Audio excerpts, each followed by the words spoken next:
Welcome to எண்ணும் எழுத்தும்.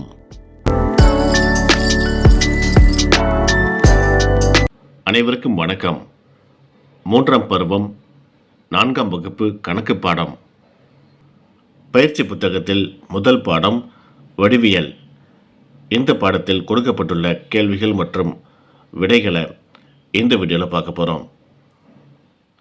வடிவங்களை அவற்றின் சுற்றளவுடன் பொருத்துக அப்படின்ட்டு கொடுத்துருக்காங்க. 4 வடிவங்கள் கொடுத்துருக்காங்க பாருங்கள். இந்த வடிவங்களை அதுக்கு நேராக உள்ள சுற்றளவோடு நம்ம பொருத்தி இருக்கிறோம். இதே போல் கோடு போட்டு இணைக்கணும். புள்ளிகளை இணைத்து சதுரம் மற்றும் செவ்வக வடிவங்களை உருவாக்கி அவற்றின் சுற்றளவை காண்க அப்படின்னு கேட்டிருக்காங்க. புள்ளிகள் கொடுத்துருக்காங்க. அந்த புள்ளிகளுக்கு நம்ம ஏற்ற மாதிரி படங்கள் சதுரம் செவ்வகம் நம்ம வரைஞ்சிருக்கோம் பாருங்கள். இதே போல் நீங்களும் வேறுபட்ட அளவுகளில் சதுரம் செவ்வகம் வரைந்து கொள்ளலாம். ஒரு புள்ளியிலேருந்து இன்னொரு புள்ளிக்கு 1 சென்டிமீட்டர் அப்படின்ட்டு அளவு கொடுத்துருக்காங்க. அதை கணக்கு பண்ணி நம்ம சுற்றளவு அப்படிங்கிறத நம்ம கண்டுபிடிச்சிருக்கிறோம்.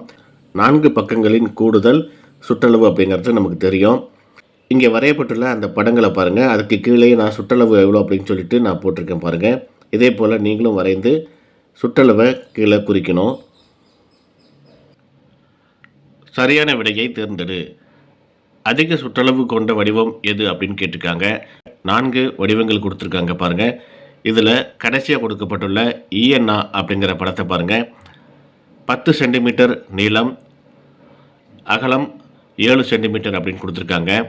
இதை கூட்டி பார்த்தா நமக்கு தெரியும். இதான் மற்ற படங்களை விட சுற்றளவு அதிகமாக உள்ள படம். இதை நம்ம டிக் பண்ணிக்கிறோம். அடுத்து கட்டம் போட்டு அதை உள்ள கலர் பண்ணியிருக்காங்க பாருங்கள். சிறிய சதுரம் ஒவ்வொன்றின் பக்க அளவும் 1 சென்டிமீட்டர் எனில் நிழலிடப்பட்டுள்ள வடிவத்தின் சுற்றளவு என்ன அப்படின்னு கேட்டிருக்காங்க. வண்ணம் பூசப்பட்ட அந்த பகுதிக்கு மட்டும் சுற்றளவு என்ன அப்படிங்கிறத நம்ம கணக்கு பண்ணி கீழே 16 சென்டிமீட்டர் அப்படிங்கிறது தான் சரியான விடை.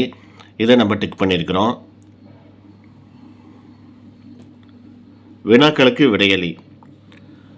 அவந்திகா இப்பூங்காவினை 2 முறை சுற்றி வந்தாள் எனில் அவள் கடக்கும் மொத்த தூரம் எவ்வளவு? ஒரு பூங்கா ஒன்று படம் இருக்கு பாருங்கள். நீளம் 50 மீட்டர், அகலம் 40 மீட்டர் அப்படின்னு இருக்குது. இதை வைத்து நம்ம சுற்றளவை கண்டுபிடிக்க சொல்லியிருக்காங்க. செவ்வகத்தின் சுற்றளவுக்கான ஃபார்முலா என்ன அப்படின்னு கேட்டிங்கன்னா, அந்த ஃபஸ்ட்டு இருக்கு பாருங்கள், 2 × L+B. இந்த ஃபார்முலாவை நம்ம மனப்படமாக வச்சுக்கணும். அப்போ தான் அந்த கணக்கை போட முடியும். அவங்க கொடுத்துருக்கக்கூடிய நீளம் அகலம் இது 2த்தையும் பயன்படுத்தி நம்ம சுற்றளவை கண்டுபிடிச்சி போட்டிருக்கோம் பாருங்கள். அவந்திகா கடக்கும் மொத்த தூரம் 360 மீட்டர். இதுதான் சரியான விடை.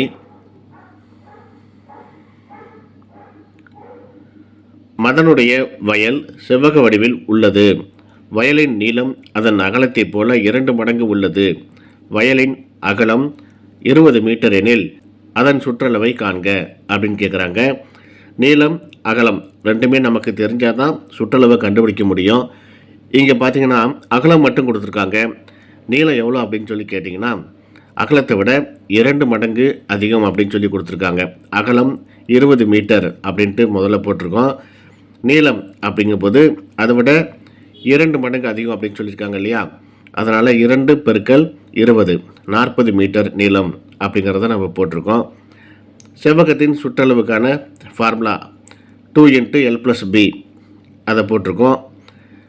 நீளம் அகலத்தை நம்ம அந்த ஃபார்முலாவில் போட்டு பெருக்கி போட்டு கடைசியில் விடை 120 மீட்டர். மதனுடைய வயலின் சுற்றளவு அப்படின்னு கேட்கும்போது 120 மீட்டர். இதுதான் இதுக்கு சரியான பதில்.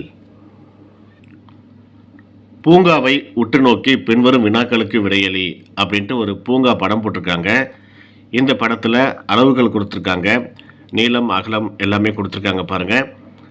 பூங்காவின் நடுவில் ஒரு நீச்சல் குளம் இருக்குது. அதையும் பாருங்கள். அதுக்கும் அளவுகள் தனியாக கொடுத்துருக்காங்க. இப்போது கேள்விகளை பாருங்கள். நீச்சல் குளத்தின் வடிவம் என்ன அப்படின்னு கேட்குறாங்க. செவ்வகம்.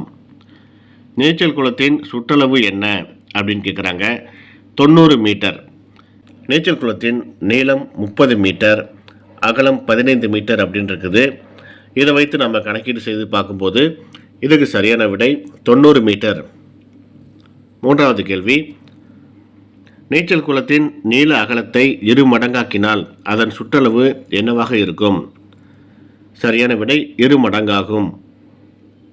4வது கேள்வி, தாத்தா பூங்காவை ஒரு முறை சுற்றி வந்தார் எனில் அவர் சுற்றி வந்த மொத்த தூரம் எவ்வளவு? 200 மீட்டர். உனக்கு பிடித்த தளநிரப்பிகளை வரைந்து வண்ணமிட்டு கொடுக்கப்பட்டுள்ள தளத்தை நிரப்புக அப்படின்ட்டு புள்ளிகள் வைத்த அந்த பக்கம் கொடுத்துருக்காங்க. இங்கே நான் ஒரு படம் வரைஞ்சிருக்கேன் பாருங்கள், தளநிரப்பிகள் அப்படின்னு சொல்லிட்டு. இதே போல் வேறு படங்களையும் நீங்கள் வரைஞ்சிக்கலாம். சரியாக பதிக்கப்பட்ட தளநிரப்பிகளை டிக் செய்க அப்படின்னு சொல்லி கேட்டிருக்காங்க. இங்கே நான் டிக் பண்ணியிருக்கிறேன் பாருங்கள்.